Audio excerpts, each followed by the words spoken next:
Hi, I'm Rich Stevenson. I'm here with Prasadas from Iran. She's in one of our grad programs here at UCLA. And we have our patient Tina, who's also a dentist. And the three of us are going to show you how to do something that's perplexed a lot of dentists for many, many years, and that's how to take an accurate centric relation record. We're essentially going to use a technique called the leaf gauge technique. This is a technique that's been around for a long time, probably over 40 years now. In 1973 or so, this technique was described by Long, and it's essentially this fanned out set of leaves, and each one of these leaves has a thickness that's approximately 0.2 of a millimeter, about 200 microns. So about 5 of these equals a millimeter. That distance is not that critical. It is important maybe from a relative standpoint. How many leaves does it take to capture a centric relation record on a given patient typically relates to how much slide there is from their centric relation position to their MIP position. One of the things that we're going to want to do is make sure that we get the rhythm of this down with the patient. And that requires doing some deprogramming or maybe some training of the patient when we get the bite. So I'm going to start with the entire stack of leaves. I always like to start with the entire stack just as a starting point and to get the patient to understand what it feels like to have their front teeth touch before their back teeth, which they may not feel that often, and then allow them to move their jaw forward and back several times, obtaining the pattern of what we're going to be doing as we go through this process. Okay, so that'll be the first step that we do. Okay, Tina, I'm going to go ahead and have you just relax back on the headrest there and get comfortable. And we're going to have you open for us and just place your teeth together on top of that pad. Now, if you don't mind just moving your jaw forward just a little bit and then move it back. And then give me at this point about a half hard bite, a bite that would keep me from being able to pull these out. See, I can kind of pull it right. Perfect. So that's the move. And open for us. So that's essentially what we're going to be doing. And we're going to be reducing the leaves in thickness by just taking a stack off. And I typically just take the half of the stack, and then I take half of the half, and I take half of that half, and so on until I'm down to just a few leaves. It's a quick process. We can basically get through this deck of leaves in short order. One of the things you're going to have to do is set up some signals with the patient. One of the signals you want to have is, are you feeling like a tooth is touching in the back? And if they do feel a tooth touch in the back, you want them to point to that tooth. So they're going to use their right hand and they're going to point up or down, and they're going to try to pinpoint exactly where they feel the first point of contact. The first point of contact is centric occlusion, centric occlusal contact. We used to talk about CR and CO. Now those terms are all been rearranged and kind of redesigned. It's kind of confusing. But the term CO really isn't used anymore for centric occlusion and helping all your teeth come together. That's MIP. The term centric occlusion refers to that first point of contact when the condyles are in their centric relation position and we are hinging into a closure pattern. That first point of contact would be your CO position. Is it possible to have your CR position come into a CO and the CO position is the same as MIP? Yes, of course it is. That happens rarely naturally, probably be 5% of the time or so. But when we're doing our full mouth rehabilitations, or any time we're going to open up our vertical dimension, we're definitely going to want to operate from a centric relation starting point.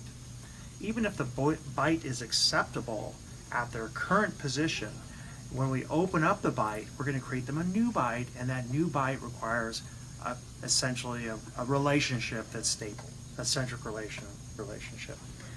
A leaf gauge is only good to deprogram patients that are deprogrammable. So sometimes patients are not readily deprogrammable. They're in a situation where they're experiencing some joint pain. They have muscle pain. They maybe are parafunctioning and they don't feel like they have any one bite. And they'll tend to fight you, and your CR record will be unsuccessful. So you have to realize that there is a group of patients that will definitely benefit from deprogramming prior to centric relation records. And rather than fight it, allow them to be deprogrammed, which may take up to 1 month, and then take your centric relation record. So let's go ahead on a deprogrammed patient. without any muscle soreness or pain, go ahead and take away that first stack of leaves. Okay, so now I've cut my leaves in half, and my patient's comfortable. Some dentists like to have the patients leaning back a little bit further. They believe that it may be easier to have the patient leaning back because that's sort of the natural, the gravity is helping to hold the jaw, pull the jaw sort of in this back position. Maybe the patients feel more relaxed, but really you can get centric relation with your patient sitting upright, laying back, any way you like. It's a position that is not spatially alterable, really. It's sort of an actual position in three-dimensional space. You can be upside down and have centric relation. You know, kind of weird, but you could do it. All right, so let's have you go ahead and bite together for us. And so, Tina, I'm going to ask you the same questions every single time, and I'm not trying to be repetitious. I'm just trying to make sure that we're on the same page. We're always looking to get the information we're looking for. So bite together and slide forward for us and back, and half hard bite, please. Any teeth touching? No. Open for us. And now we're going to go ahead and take out another stack of leaves. Okay. Open for us, bite together. And if I look in the back, you can see that none of her teeth are touching the back. You can see there's a lot of separation, and that's great. But you would never want to take a CR record at this position because she's too open. When we're taking centric relation records, and by the way, I can just let this hold for a minute because it's going to help deprogram her a little bit. So when we're taking centric relation records, it's really important to have the centric relation record taken as close to as possible where their teeth are going to come together, yet have no teeth touch. So that's important. You want to take centric relation, you don't want to take them with the jaws quite apart from each other. Okay? So, and open for us, and we're going to take out a few more stacks. And open for me, bite together, and slide forward, slide back, half hard bite and squeezing a little bit. The half hard bite concept is that half hard bite is really close to the kind of bite you'd have when you swallow and when you're in CR. So it seems to be a nice way to describe to patients that how much muscle pressure should you put.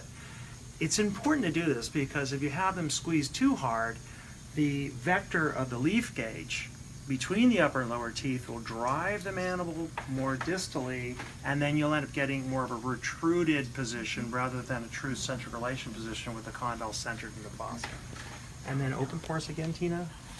And you know, Tina's got, I think, pretty well equilibrated dentition, so she shouldn't have too much of an interference. So slide forward, slide back, half hard bite, anything hitting there at all, and open for us.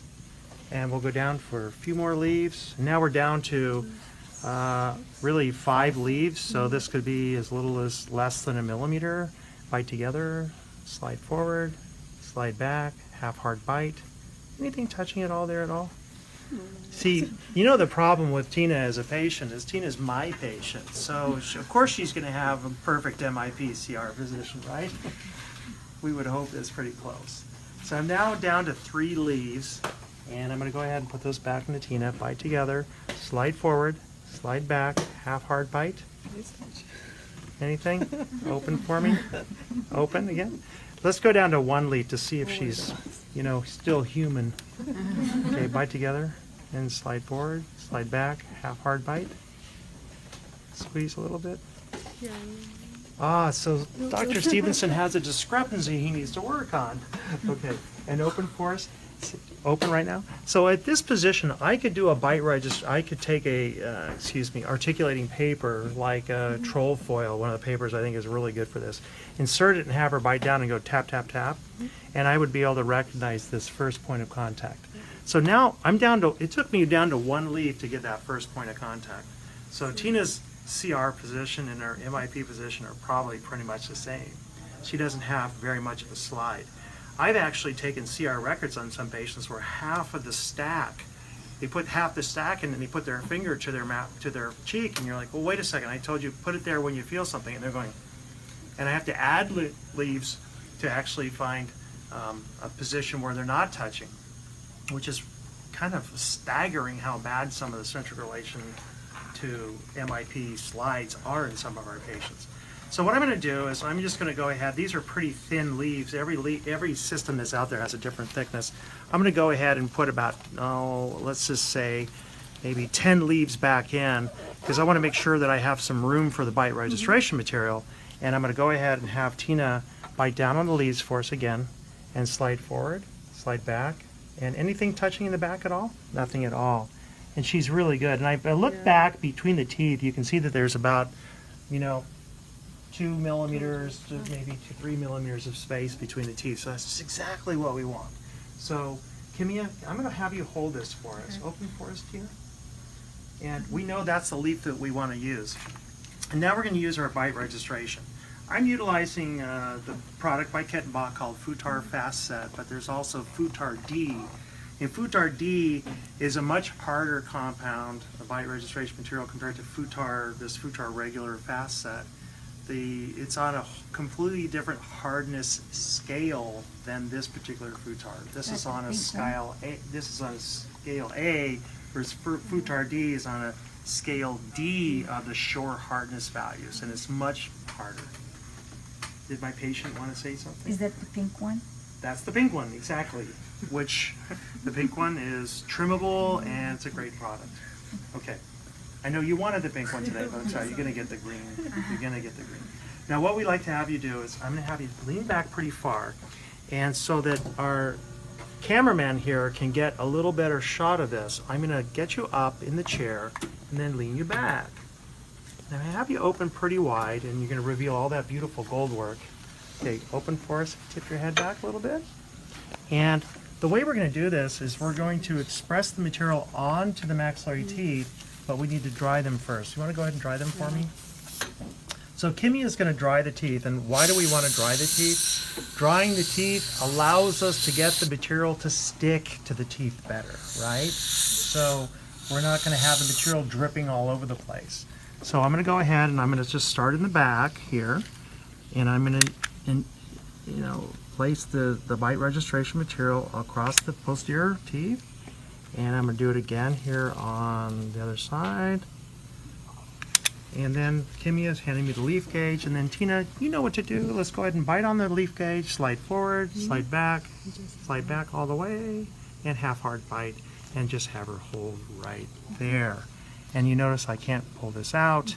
She's holding enough to hold on to the leaf gauge. This is a great stable situation for us. And I think it's kind of nice when you can see the bite registration material is definitely covering all the teeth on this side and over here on this side as well. And I don't necessarily have to have it come across in the front. Some people will take out the leaf gauge and they'll add a little bit more material so they have a single U shape for their mounting purposes, but you certainly can do it this way as well. I think it's easier to have them separate like this because you can trim them. It's important to have your patient rehearse this. And then open for me. Okay, great. Open a little bit. And then can you bite down again into the material? Okay, that doesn't feel so bad, does it?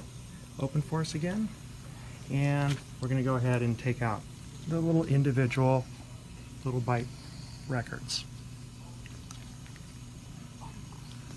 And if you look at the bite records, you can see that there's good coverage and there isn't any areas where it's perforated through the teeth. The bite records are covering the second molars, first molars, second premolars, and first premolars, and maybe a little bit of the canines. These are going to be now needed to be trimmed before we can take the casts and mount them up. If you want to make sure that you've got a good centric relation record, go ahead and take a few of these. So there's the technique for taking a leaf gauge centric relation record. It doesn't take longer than probably a minute or two. And I find that this is something that you can do in your practice, not only for your CR mountings, but also when you have an unexplainable occlusal discrepancy somewhere that you can't find from having the patient bite down and slide in all different directions. You can have a leaf gauge check and find out where the first point of contact is. If you've just finished performing some dentistry and your patient is experiencing some discomfort with their occlusion on a new crown, for example, and when you check that crown in MIP, it's perfect. When you check it in lateral excursives, it's fine. The canines are lifting off and the tooth is fine, yet the tooth is sore. It could be that they're having a discrepancy on that tooth from centric relation into their MIP position. The leaf gauge is a quick way to find out if that is in fact the case. Great detective insights on how to maybe avoid an unnecessary referral to an endodontist or something like that, when in fact it's an occlusal issue. So centric relation records, easy to take with this particular technique, and thank you for spending a few minutes with us. Thanks, Kimmy. Thanks, Dan.